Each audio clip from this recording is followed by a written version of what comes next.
Oh, I just can't take any more D4 news. I am so depressed, man. This is a really cool fan that my friend Mark got me all the way from PAX back whenever Playism, they took over the publishing rights of D4 on the PC.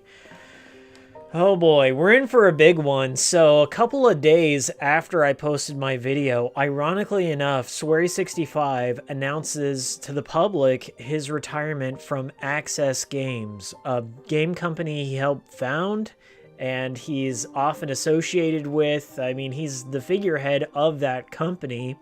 He was on the board of directors, and August 31st, 2016, he officially retired. I'm using retired in air quotes for a reason, because I think there's more to the story than both he and Access Games is letting on. I don't think they ended on amicable terms, and we'll get into that shortly. So it's official. D4 Season 2 is dead. It's not happening. And it didn't come from Access Games' mouth, so I don't really have their full side of the story, but their radio silence during this matter speaks volumes.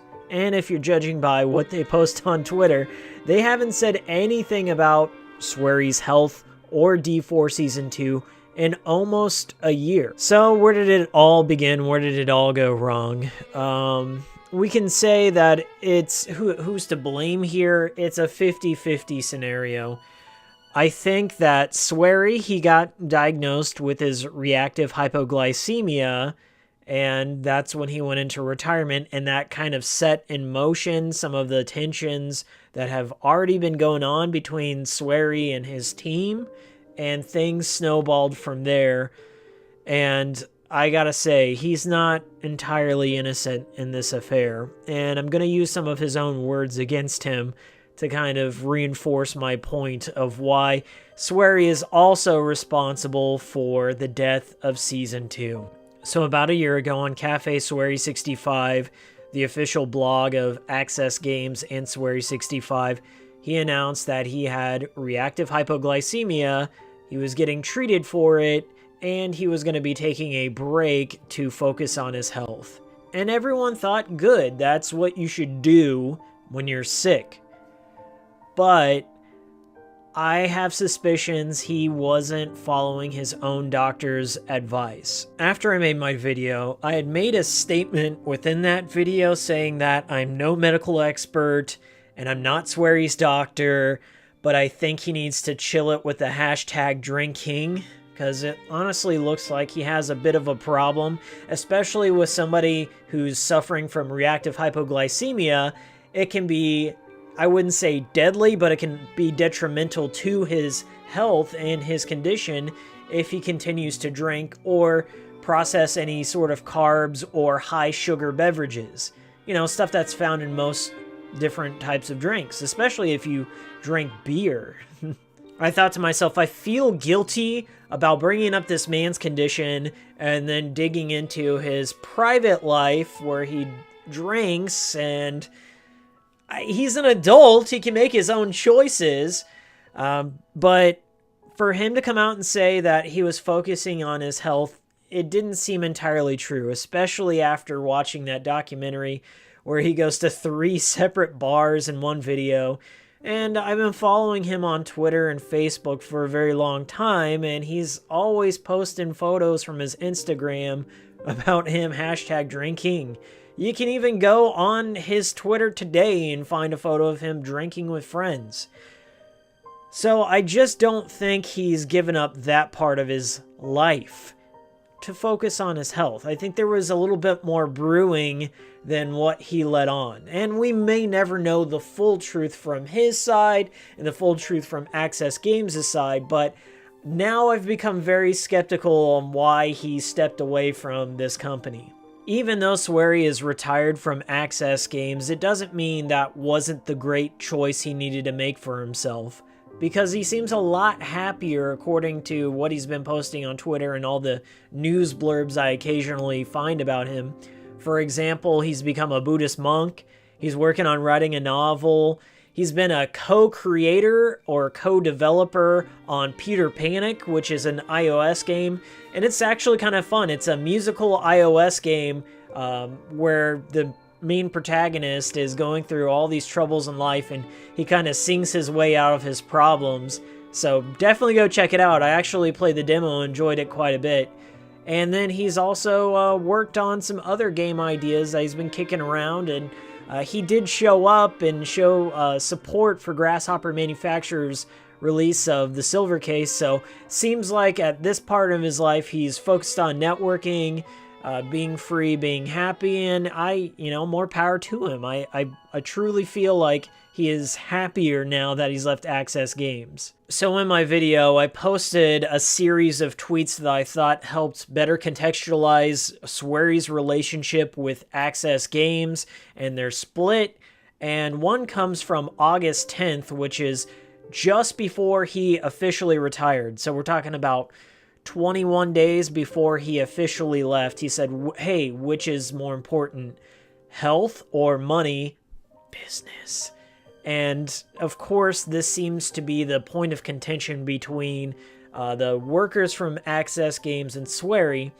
And now that I've gone through SWERY's tweets and I've kind of put together this little timeline of when things started to fall out for D4 Season 2, there was another tweet that was contextualizing the situation a bit more, because it came from SWERY's reaction to what a colleague had told him, or he might have heard in a rumor.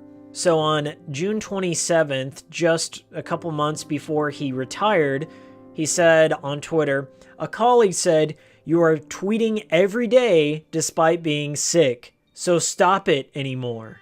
Huh? This is my private, not related to you, right?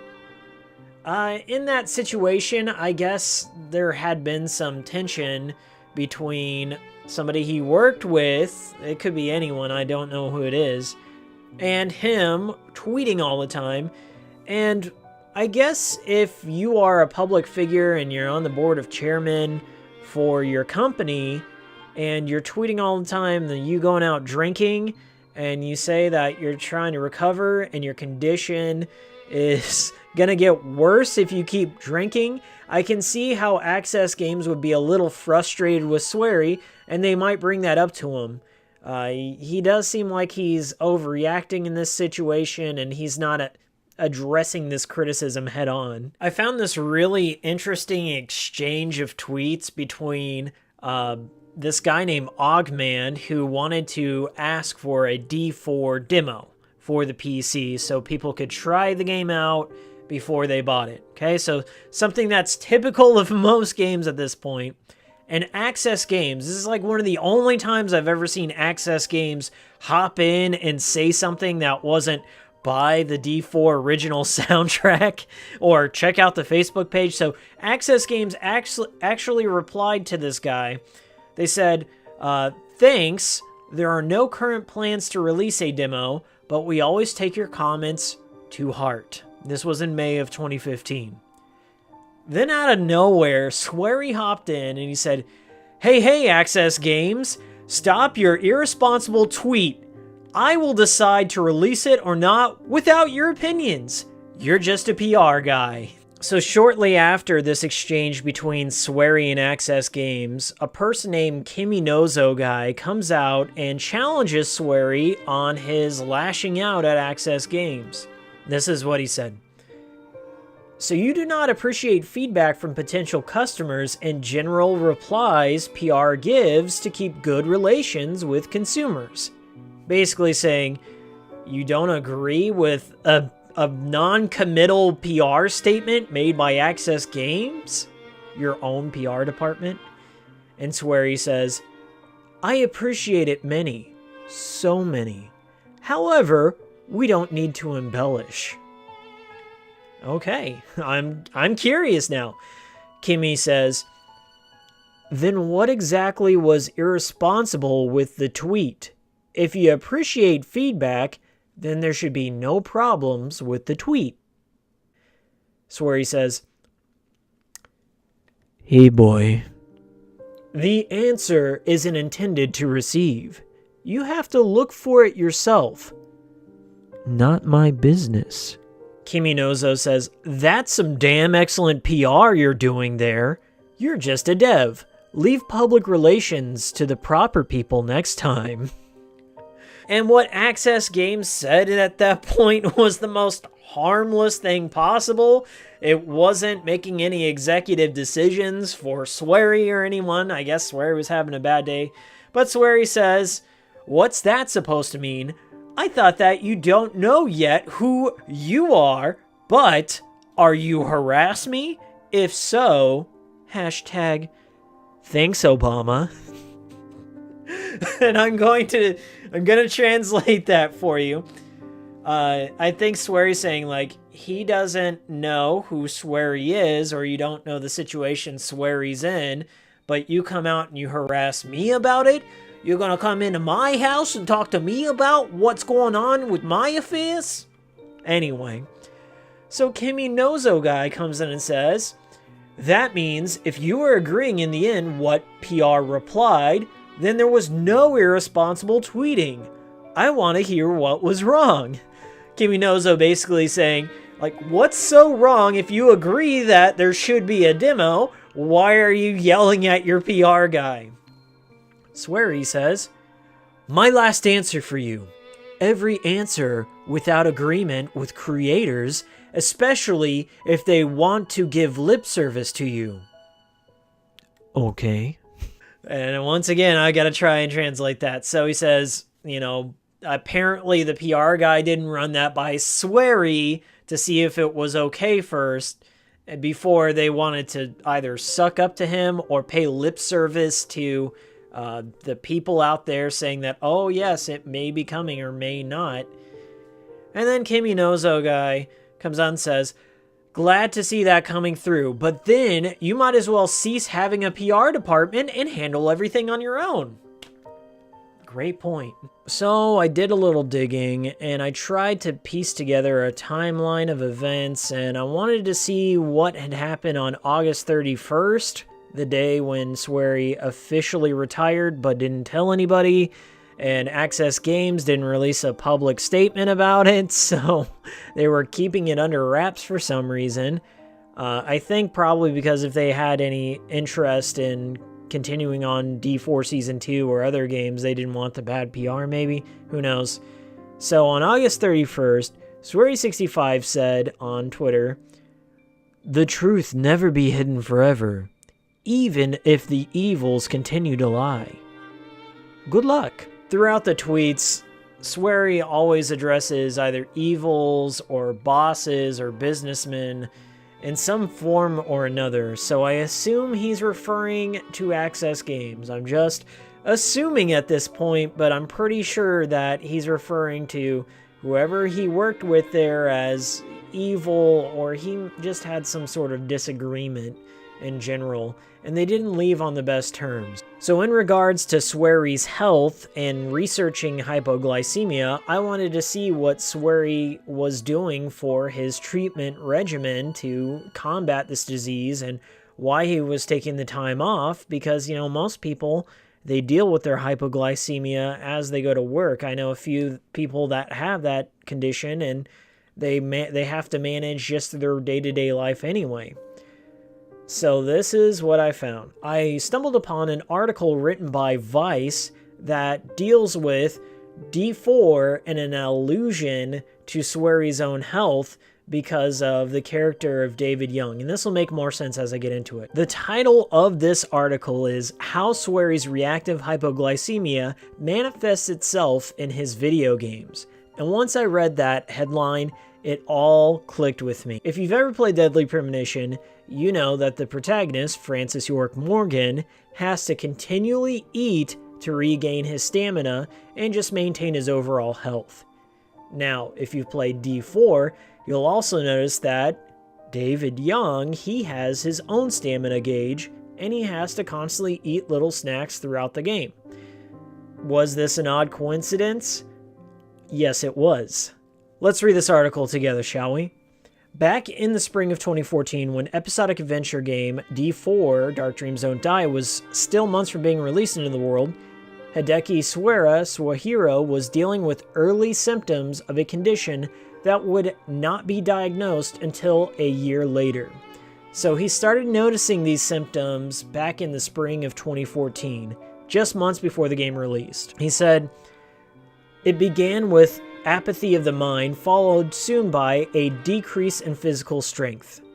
He would find himself falling asleep around meal times, but ultimately tried to excuse his exhaustion away as terrible jet lag. Little did SWERY know at the time that following June, he would be diagnosed with reactive hypoglycemia, a condition where energy levels dip notably following a carbohydrate or simple sugar-rich meal. Insulin is released in response to the high amount of carbs or simple sugar, but doesn't stop being released once the meal has been digested. Put simply, after a carbohydrate-rich meal, sufferers of reactive hypoglycemia end up with reduced levels of glucose in their system. This can cause exhaustion, unclear thinking, headaches, double vision, and an increased appetite, particularly for sweet and sugary foods. I finally had a 5-hour-long sugar load test at the hospital in June of 2015, SWERY remembers, and that's when I was diagnosed with reactive hypoglycemia. I was in poor physical health for over a year prior to then. I had been plagued by apathy of my mind and a decrease in physical strength. Sometimes I couldn't be prevented from falling asleep after having a meal. I spent every day misunderstanding the symptoms as terrible jet lag." I want to highlight this point here. It's important to note that while much of D4's system bears similarities to living life with reactive hypoglycemia prior to diagnosis, stumbling through each day, trying to stay alert, the way the stamina is presented in the game is not an accurate reflection of the way SWERY now manages his condition. Indeed, a lot of what Young does in the game would be considered inadvisable for its maker.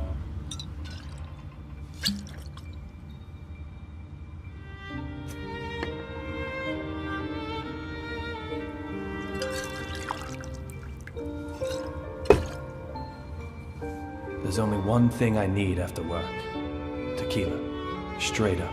Nothing mixed in.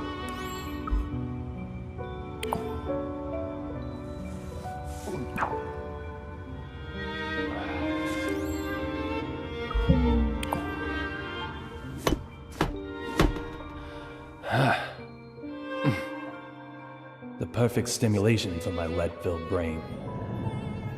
So the smoking gun that came out of this article from last year came directly from SWERY and how he was managing his health. He said, "Unfortunately, the stamina system isn't completely accurate to my illness. I didn't fully understand the symptoms of hypoglycemia when I was planning out the development of the game. Also, there are differences between my symptoms and the stamina system, like the fact that I can't eat sugar or carbs anymore because they may cause my energy to dip. So I can't drink beer, even though I love beer and drinking." There you have it. So what are my hopes and dreams looking forward for SWERY65? Well, for one, I wish him the best. I hope he does truly take care of his health from here on out. And my biggest wish is that he gets together with Grasshopper Manufacturer and works on some ultimate mindfuck of a game. That's the best I can hope for, and that's probably the best we can all hope for at this point. Now, before I close out this video, I also want to let you guys know that this video is not intended to start a witch hunt against SWERY or Access Games.